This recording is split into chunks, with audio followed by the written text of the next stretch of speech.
the universe can't put good in your hand unless you let go to what you're holding onto.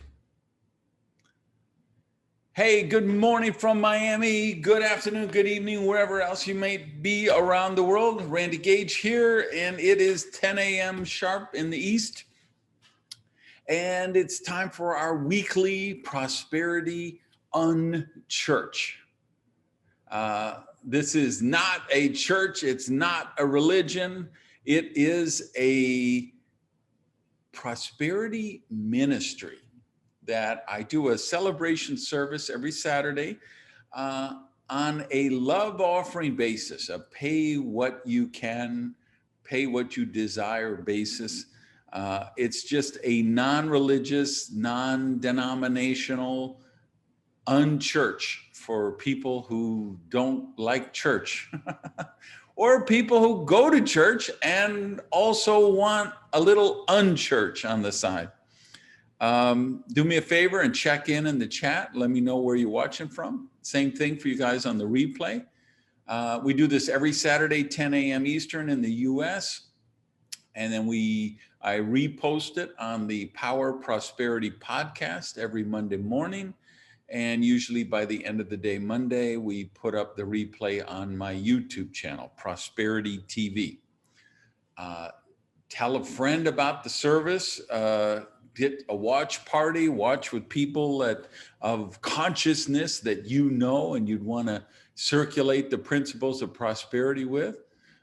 See, we got a great crowd coming in.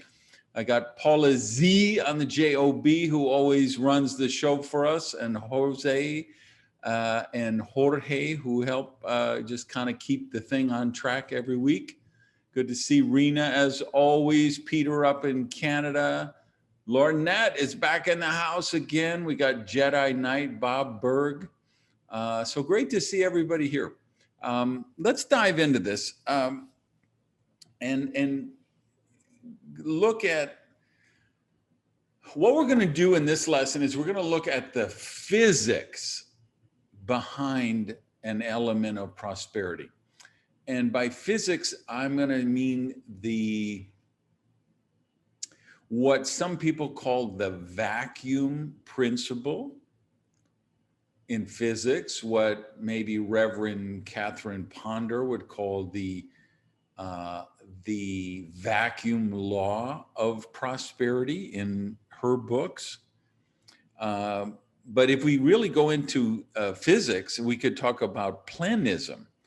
Plenism is actually a field of physics, comes from the Latin word meaning fullness. And the theory of plenism is that there are no vacuums in nature. And the reason I'm using this as a curriculum for the curriculum today is because I have a theory about how this vacuum principle operates and how we can use how that principle operates in terms of creating more prosperity, attracting more prosperity into our lives. So before we dive into that, I want to review the homework from last week. The lesson last week was attracting or repelling prosperity. And the homework I gave you was, what is the single most effective thing you can do this week to attract more prosperity in your life? So that was the homework from last week. So I'm looking for a volunteer, if you would, to hold up your hand or hit that yellow button, somebody who's willing to share their homework from last week, which was the single most effective thing you could do this week to manifest more prosperity. Oh, don't be shy, people. Okay, we got even with my class, Danny. Okay, I'm asking to unmute. So if you would, Yeah, And please, welcome. Can you share what the homework was for you last week? yes, this week I just really became aware of how much our thoughts play a role in prosperity and anything for that matter. When you talk about the 5 categories of life, I think my entire life, my weakest categories have always been finances and relationships. I mean, my health, my personal development are very close to a level 10, and my career is good. I'm just not 100% sure I want to be a realtor for the rest of my life. But my finances and relationships have always been a struggle. And I realized this week, I mean, even though I'm no longer broke, I have that fear that it's not going to last, that something will happen. And I realized just, I guess that my thinking, it came to pass that, wow, I'm thinking if all of a sudden I become extremely popular, I'm going to maybe get invited to all these things and have to spend money, or maybe people will take advantage of me. And I don't know, I feel kind of silly even admitting that. I don't know if anybody else can relate, but I really realized like this is why my, it's tied together, why I don't have the prosperity consciousness, and why I have a lot of acquaintances and I have 2 wonderful business partners, but why I don't have those deep relationships is because in the back of my mind, I'm thinking people are going to take advantage of me and I'll have to start paying a lot of money if I get a lot of friends. And I know it's crazy, but at least I'm aware now. Yes. And yes, it's crazy. And yes, we all do that. Now, okay, let me not affirm that. Let me say this. I can say, having worked with thousands of people through this prosperity ministry in terms of interaction, right? I've spoken to more than 2 million people. I have millions of copies of books out there. So I can get the information going out that way. But all those people can't send the information my way, or they can, but they don't necessarily. But if we interact on social media, if they come to this unservice every week, if they DM me on social media, or they come to a seminar, then I get the feedback from them. And I can tell you that what you just described is feedback that I've gotten from thousands of people.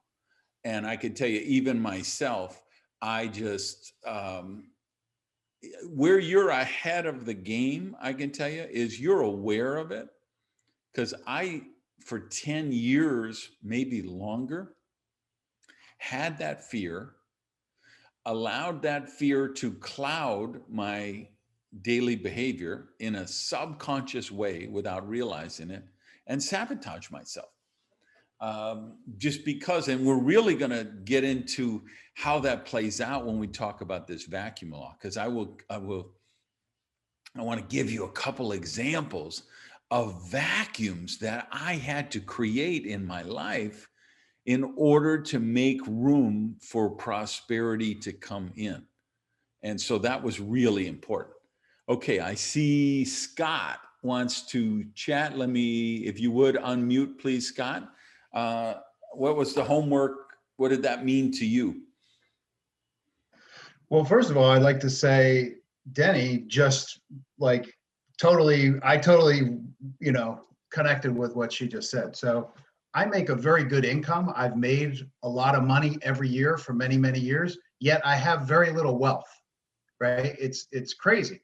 And I look back at, and so part of the homework this week is I stopped and I thought, all right, well, how can I, bring this into my life? And as I sat and I kind of meditated on it, I realized that I need to just expect more, right? Like I expect little small things, and I've been getting small things. I expect, what Denny was just saying, I expect something to happen in a relationship or in whatever it is, and poof, it comes true, right? So and so I was meditating on this, and this week I got two opportunities that are major league opportunities for me to exit my corporate job that I've been in for many, many years.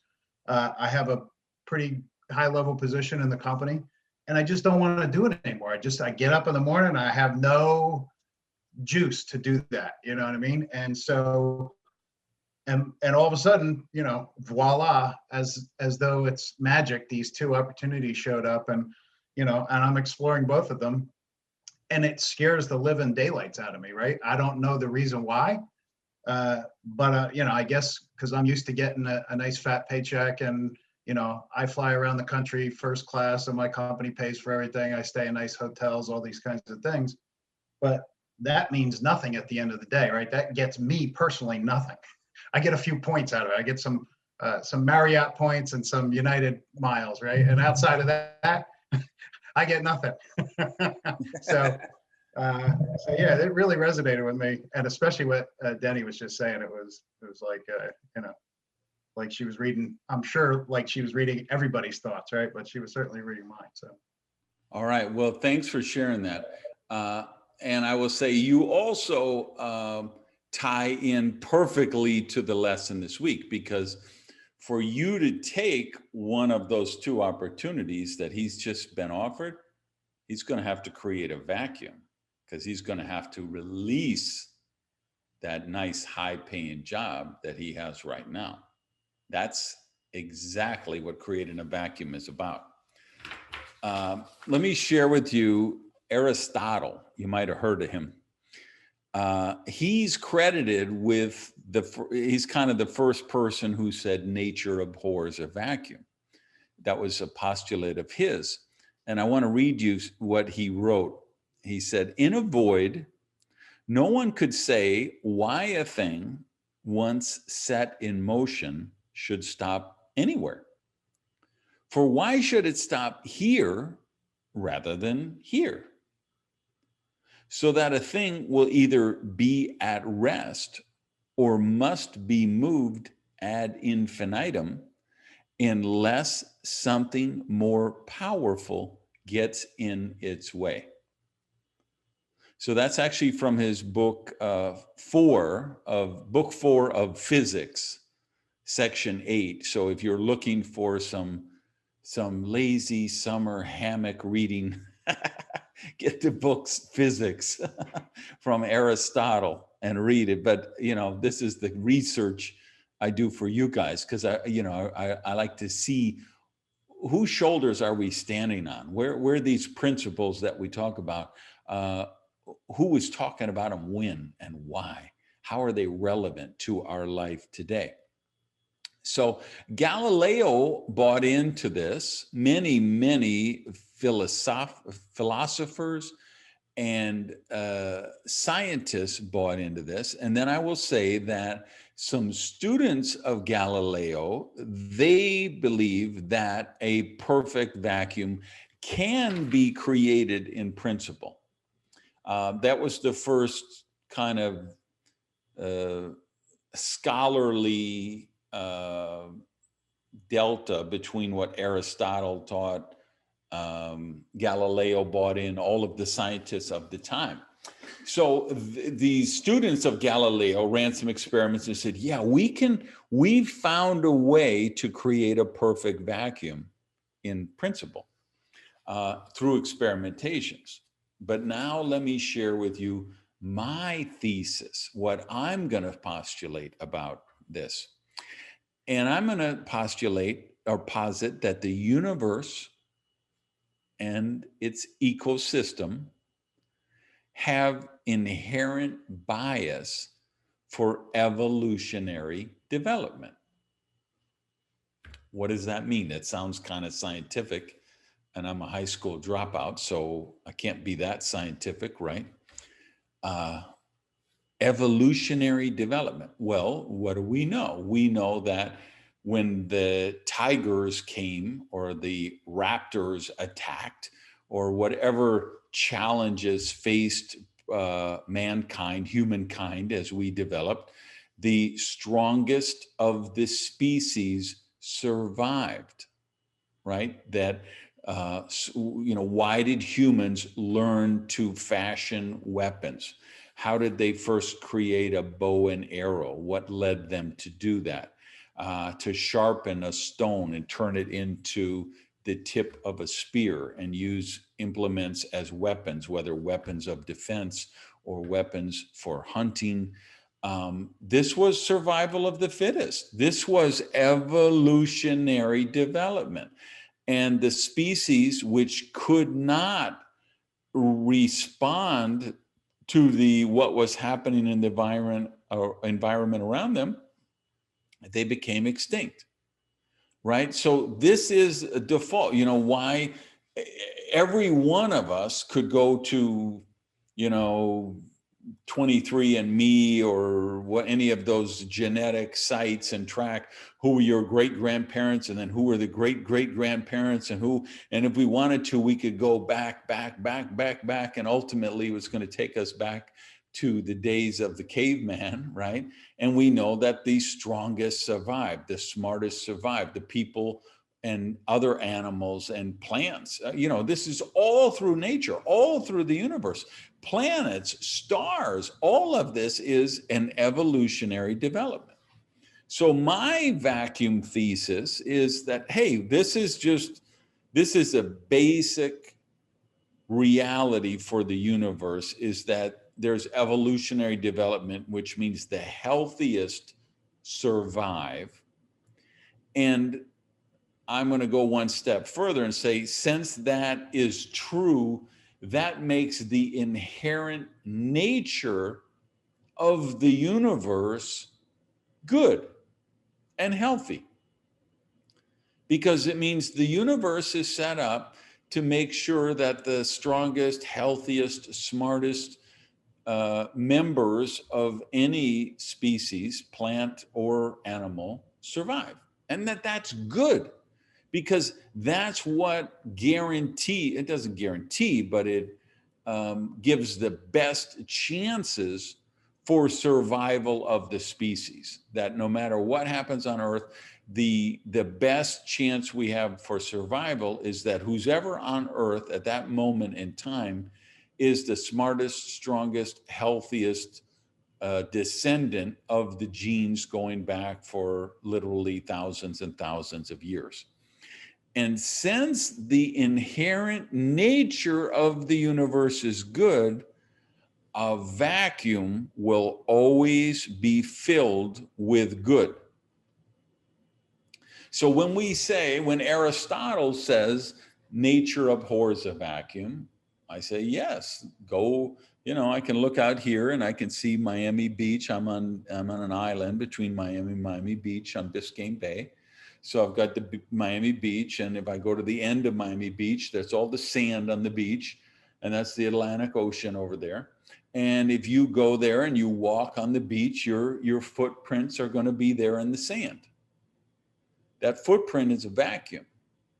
But the next wave that comes in is going to fill that vacuum with sand, because the beach, the primary element on there is sand. If you're watching on the South Pole right now and there's snow around you, if you go out in your little mountain boots and you go walking in the snow, you're going to leave footprints in the snow. And then what's going to happen? The wind is going to come along, and the snow, which is the primary element in that environment at the moment, is going to fill in your footsteps with snow. Nature fills vacuums. And the thesis of everything we're going to talk about today is that nature is inherently good, meaning that the nature of nature, okay, or the nature of the universe is inherently good.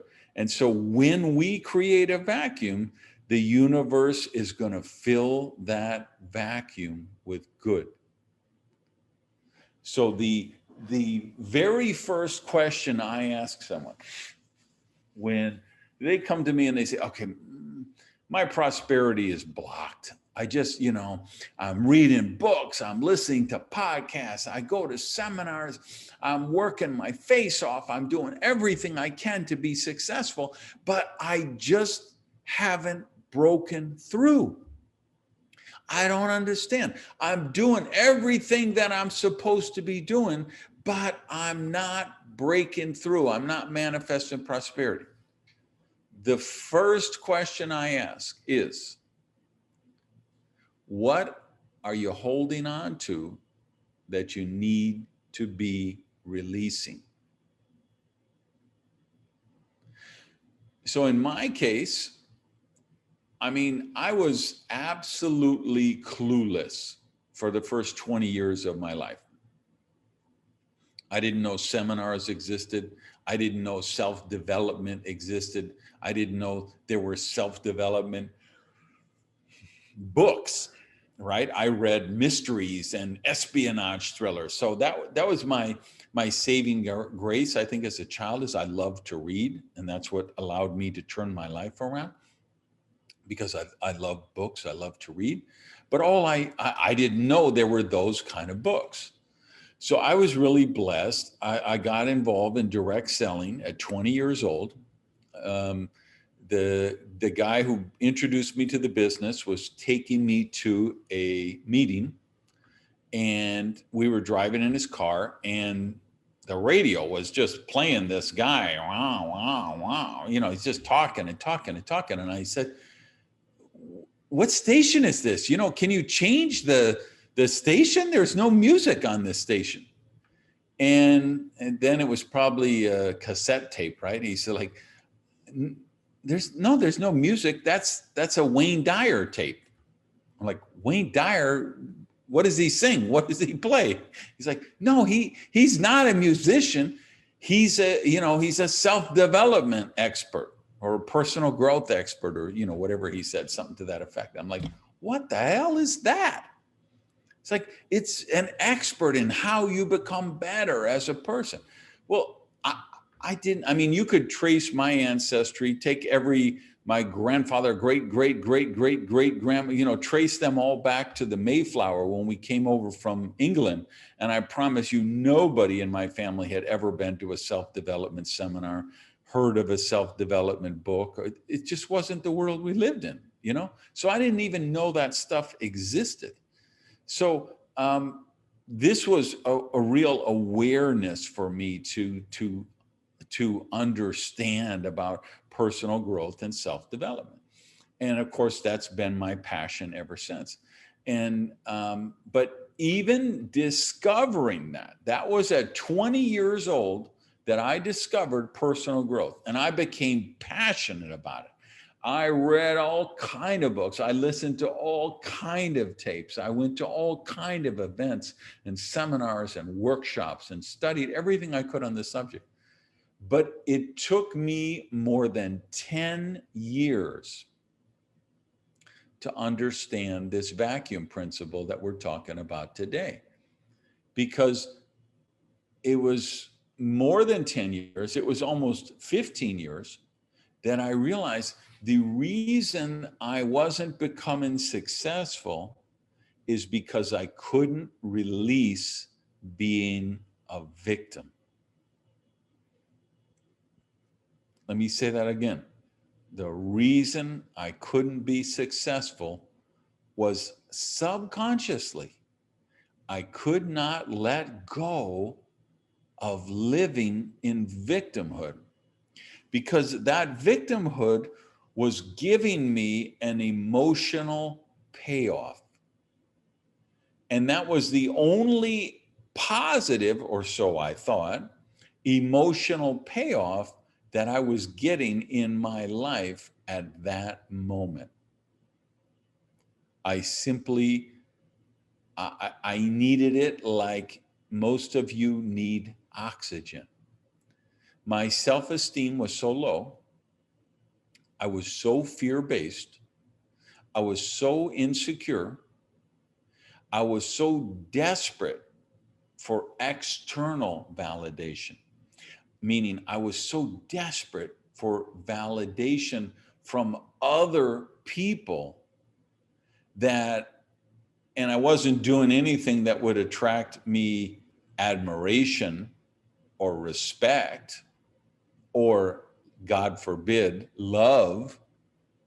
So what I was doing was things that attracted sympathy and attention, and people feeling sorry for me, and people enabling me, and people validating my batshit crazy behavior.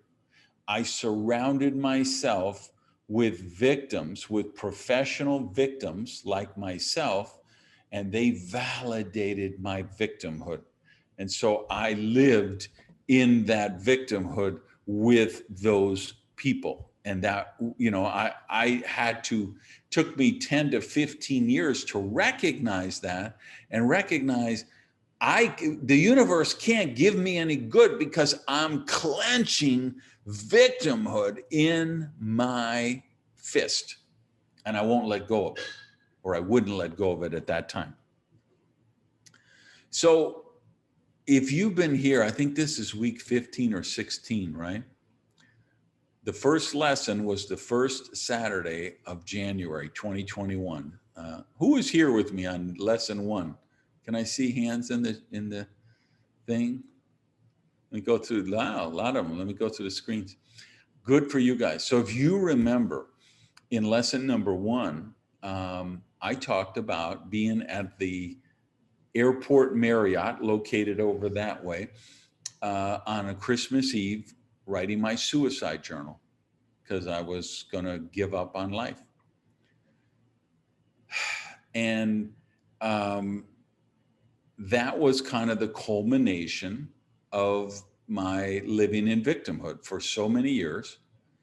And it was like my 11th negative dysfunctional relationship in a row.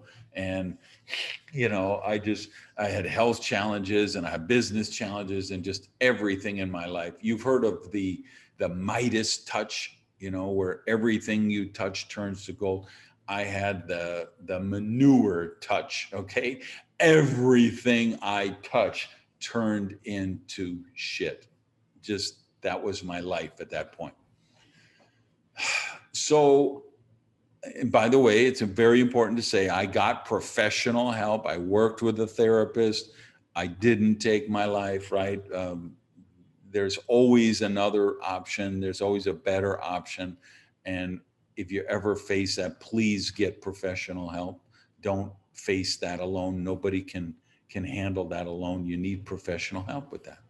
So I did get professional help, and I recognized, wow, I am holding on to victimhood. So I had broken off that 11th dysfunctional relationship. And one of the things I said is, I want to be a good guy about this. I don't want to fight about this separation. I don't want the negative energy. I want us just both to be able to move forward positively. So I'm taking my clothes. I'm going to a hotel, using all my frequent Marriott points like Scott was talking about earlier. So I took a room at the Marriott with my points, and took the clothes and said, that's it. Keep the house, keep the furniture, keep this, that, I'll handle all the credit cards, the debt we have. I will take that all on. Let's just end this, and live in peace and harmony. And a funny thing happened. I had a seminar in San Diego very shortly after that. And I forgot to pack something, a tie, a belt, I don't know what it was. So I was in the Mission Valley area. So there's a Mission Valley mall there, outdoor mall, and there's a Nordstrom there. So I took a taxi over and I went in the Nordstrom, and I walked into the menswear department, and they must have had the most brilliant fashion designer who did all their mannequins. So they had 6 or 8 different mannequins in this men's department with suits and ties and shirt combinations and everything. And I walked in and I'm like, wow, this is amazing. These are beautiful. And, salesman came over and I was like, you know what? Let's get my size, measure me, get my size. And I want to get that outfit exactly the way it is on the mannequin. I want that one. I want that one. I mean, like 5 or 6 exact outfits that they had, outfitted on these mannequins in the menswear department. and they were going to alter them all and then ship them to me back in Miami. And so that was like this fresh start that I needed. And so, I don't know, a week later, whatever, these clothes arrived from San Diego. And I looked at the other stuff in my closet and I was like, God, this other crap is so old and dated and out of style. And I'm just going to give all this away to the homeless shelter.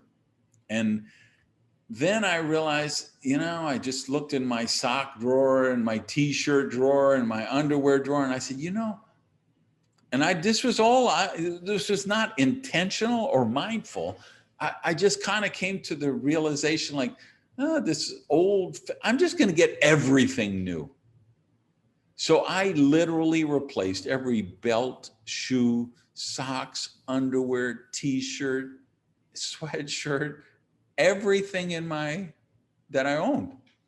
And of course I had left all the furniture, and so when I got an apartment, I needed everything.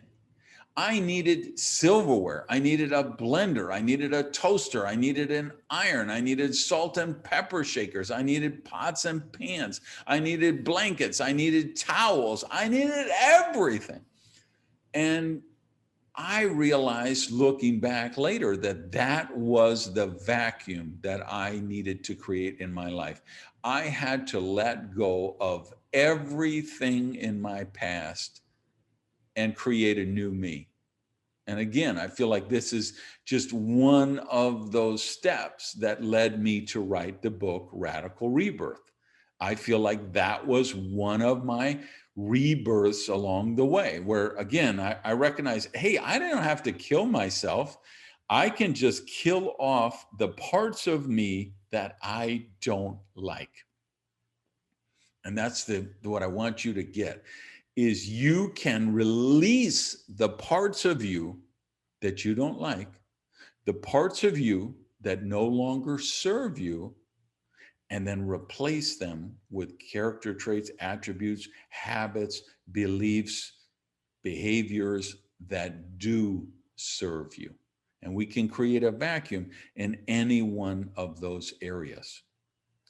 So I kind of came across that subconsciously, but I believe I created it consciously because of the study that I was doing on this subject, because of the study I was doing on the principles of prosperity, and specifically the vacuum principle of how nature abhors a vacuum. The first real rebirth of my life came when I was 17 years old. You guys, most of you know the story. I was in jail for armed robbery and burglary at 15 years old. I spent my 16th birthday in jail. Then I had my court date. I had a public defender who believed in me, a judge who was willing to give me a second chance. And so I got probation and I got a second chance. And I took that second chance. And so I was out, I went to work. I had someone offer me a job. I went back to work. I actually was living by myself because my poor mother didn't know what to do with me anymore. So I was independent, living at 16, I was living on my own.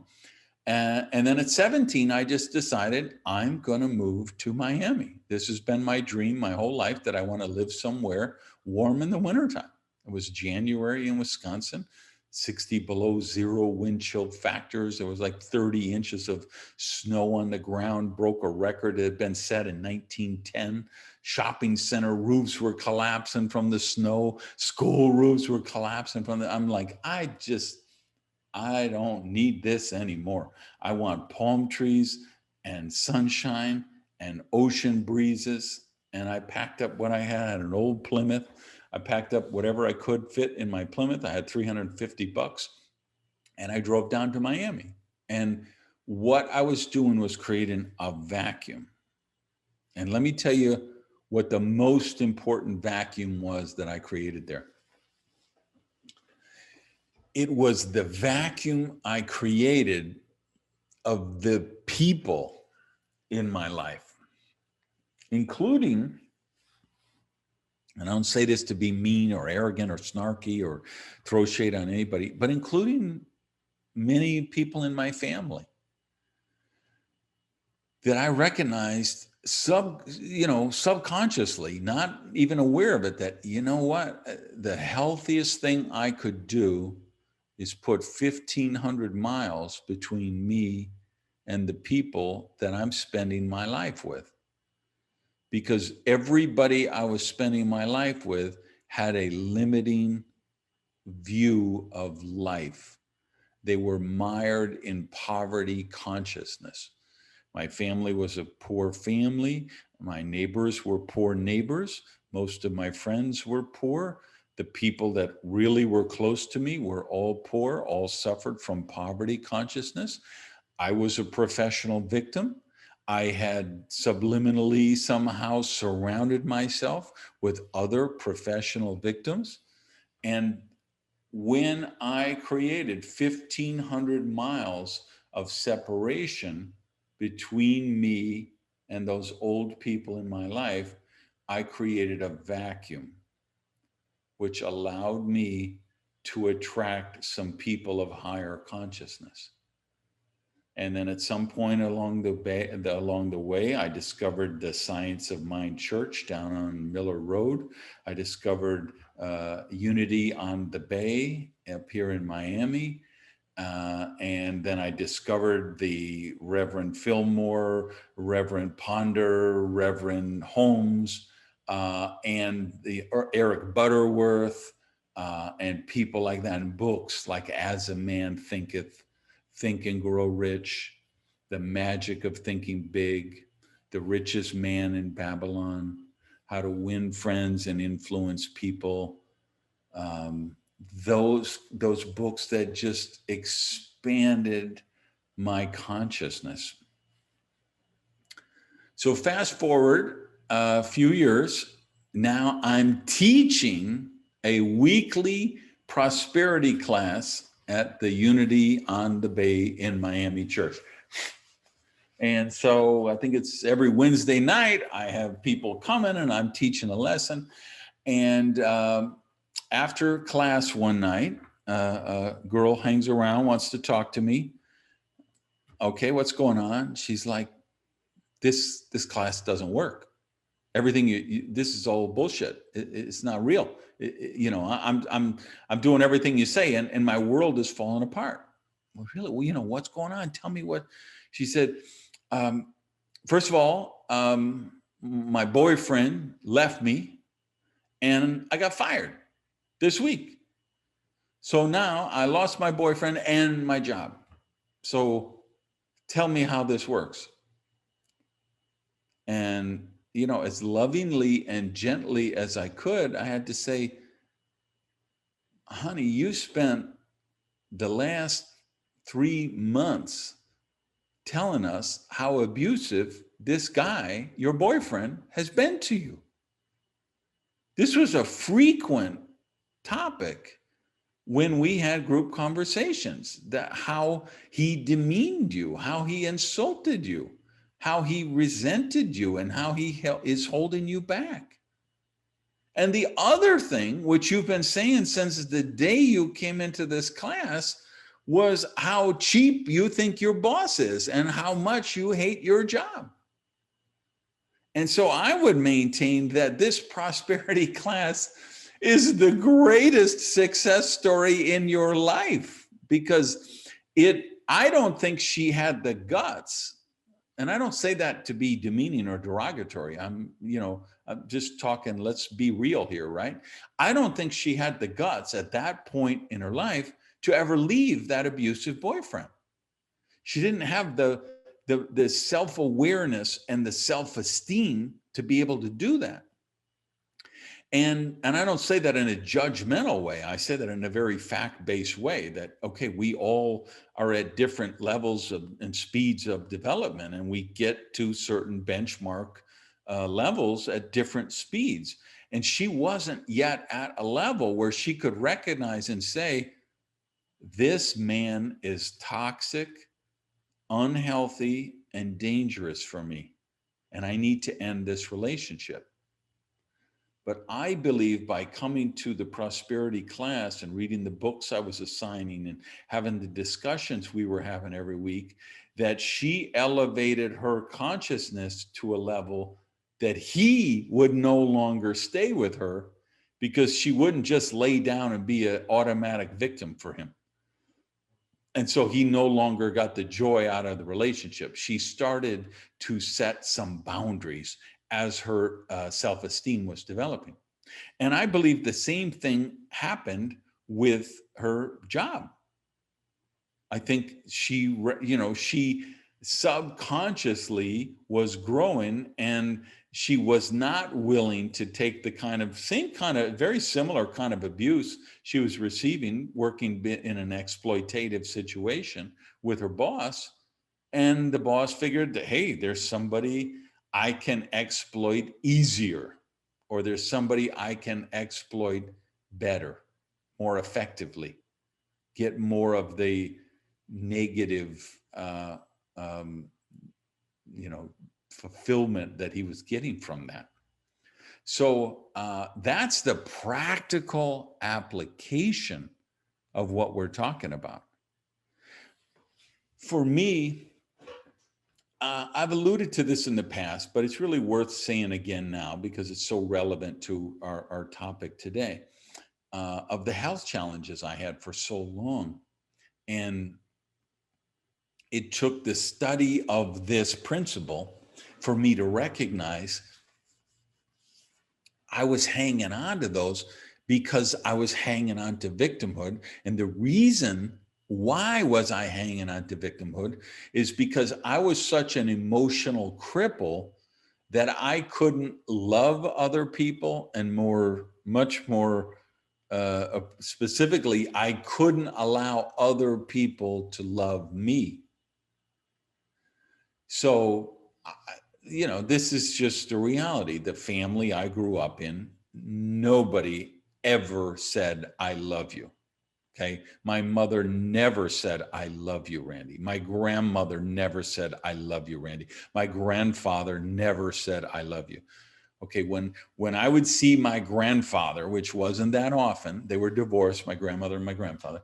So we would go to and there was really bad blood there. It was a really bad divorce. And he was kind of a serial philanderer until he finally found the right woman for him.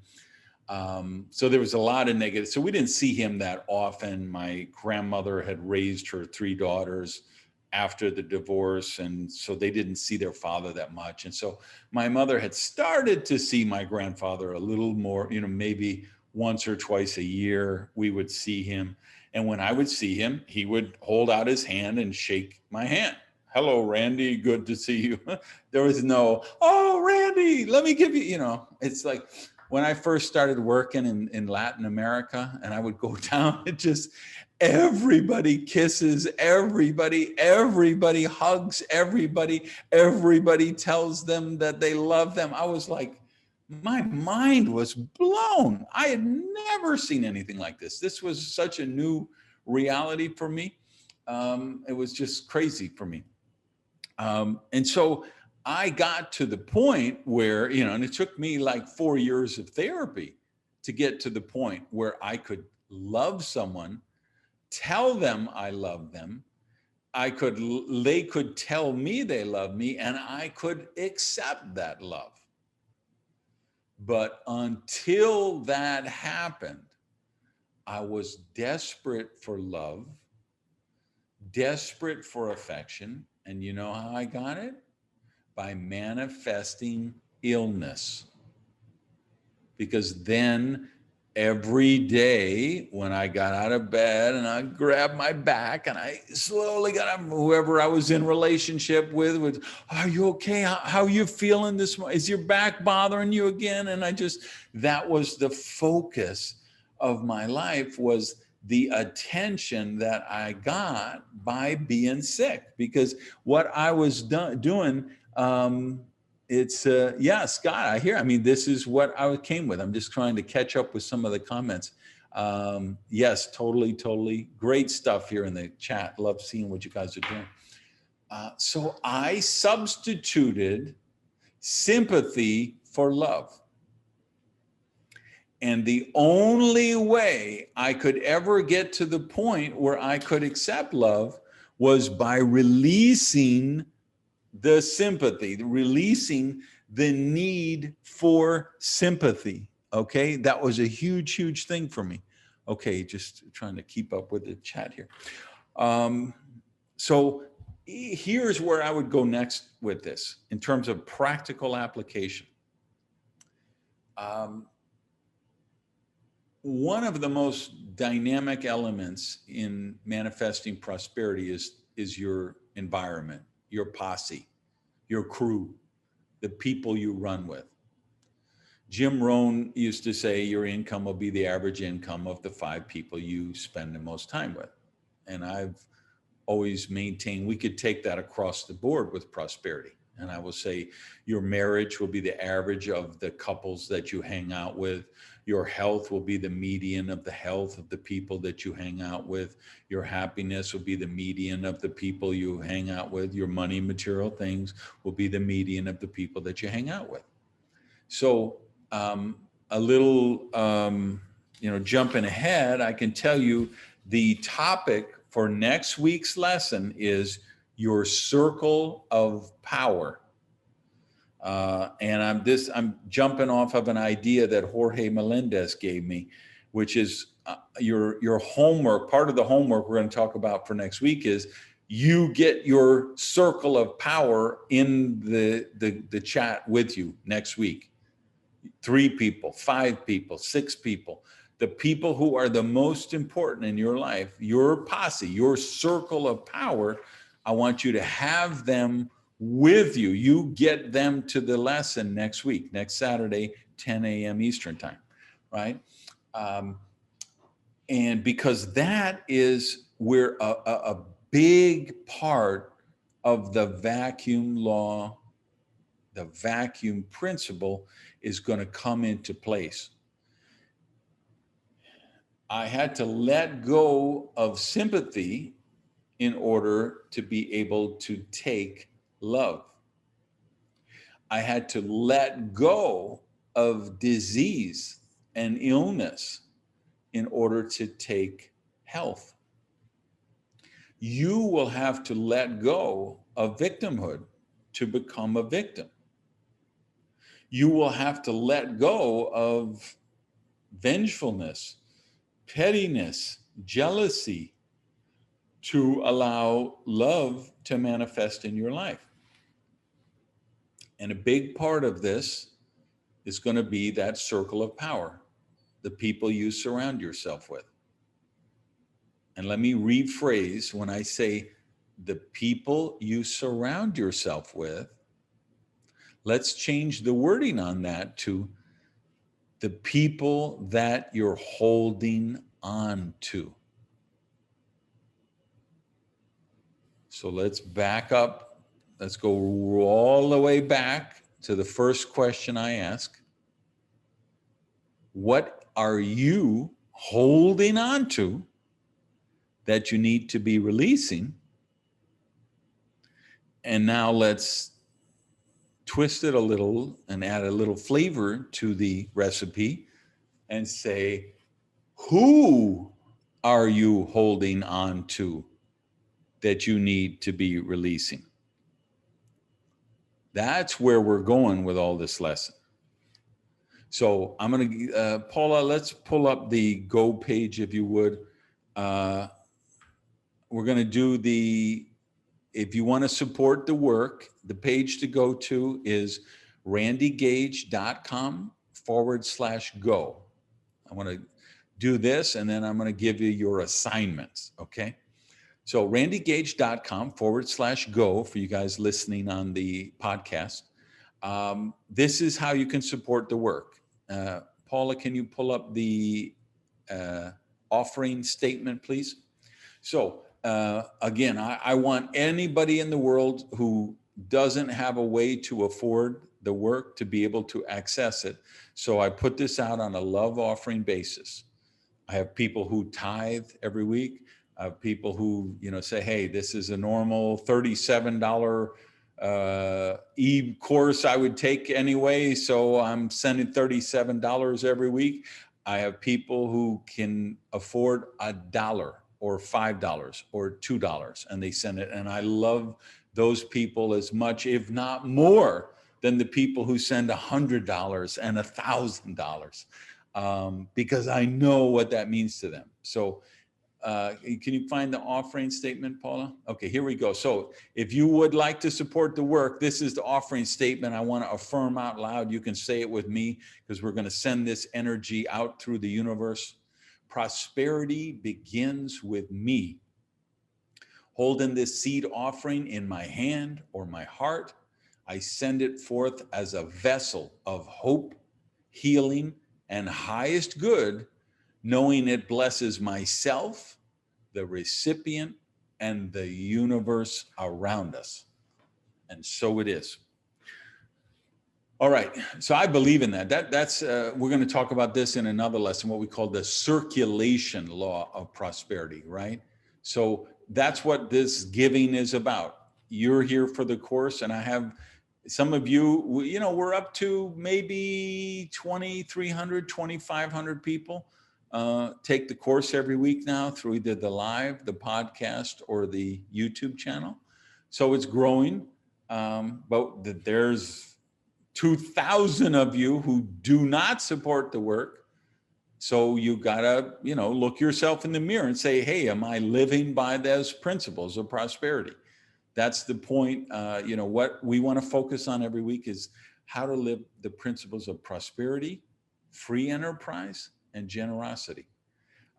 So the more you support the work, the more I'm going to continue to do it, and the more people we're going to reach. I have a vision that 10,000 people a week will be seeing this class. And then 50,000 people a week will be seeing this. And then 1 million people, all right? At some point, Netflix or Hulu or Disney Plus or Apple or somebody is going to say, yeah, let's pick that up and stream it across the world, because there are millions of people who need to see these lessons about prosperity. So that's the vision I have. So I hope you will hold that vision and share it with me. And that begins with next week, all right? The 3 people, 5 people, 7 people that you get on with you next Saturday, because we're going to do some, I'm going to give you group assignments for you to do with your posse that you can do together. All right, so let's talk about the assignments for this week. Oh, actually, before I do that, one little program note. For you guys who are on Clubhouse, I will be doing a room about goals and goal setting today at 1 p.m. Eastern time. So 2 hours from now, when we finish, 2 hours later, I'll be on Clubhouse with 2 really amazing people. Art Jonak, who's the founder of the Mastermind event and the CEO of a company here in the US that is just, he's the CEO of the US, but they're international. They're expanding all over the world. It's a couple proteges of mine who came to a seminar I did, 30 years ago probably.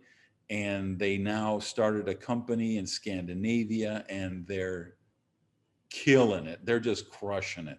They just opened India last week. I mean, they're doing, I think they're up to $60 million a year in sales, or $70 million a year in sales. Anyway, so Art kind of took over the US operations. Brilliant guy. He's going to be joining me talking about goals. And then a lady named Anna Liada, who is a kind of an expert in work, attracting brilliant people to your company or your mission or your cause. Her strong expertise is in the generational stuff, millennials, globals, Gen X, Gen Y, boomer, how do we work together? How do we communicate? How do you create great things?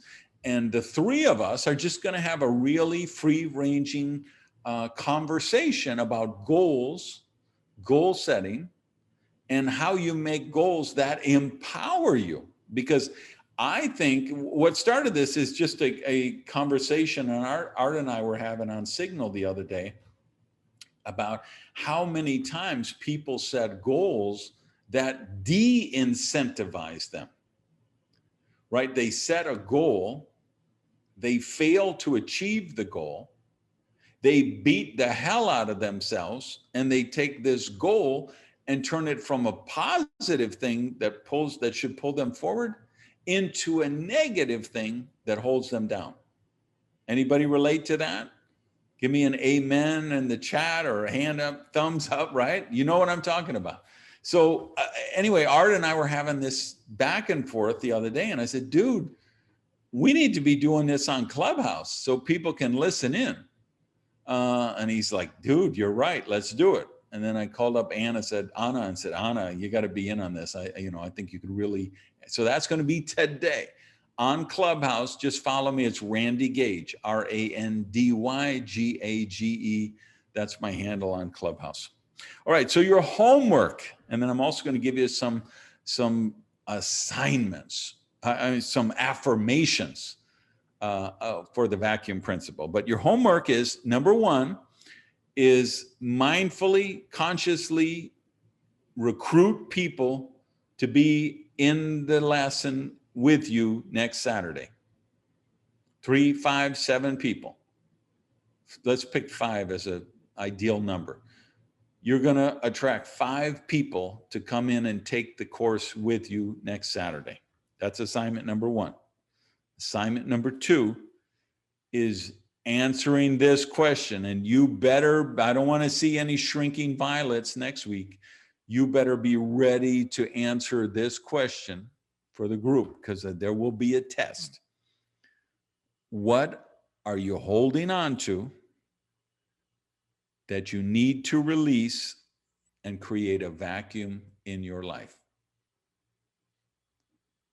What are you holding on to that you need to release to create a vacuum in your life? Let me give you some affirmations that I found have been very helpful. I'm going to give you some religious ones and some secular ones. Pick whatever works for you. I let go and let God. I know my highest good is coming to me. I let go and let God. I know my highest good is coming to me. Next one. That which does not serve me, I release. I am open to the rich, bountiful good that is coming toward me. That which does not serve me, I release. I am open to the rich, bountiful good that is coming toward me. And third one, I let go of that which is not my highest good, and I open myself up to divine order. I let go of that which is not my highest good, and I open myself up to divine order. Okay, thanks everybody for hanging out with me. Again, please tell your friends. And next week, get your posse here with you, and the lesson will be your circle of power. Peace, love, and unicorns. Ciao.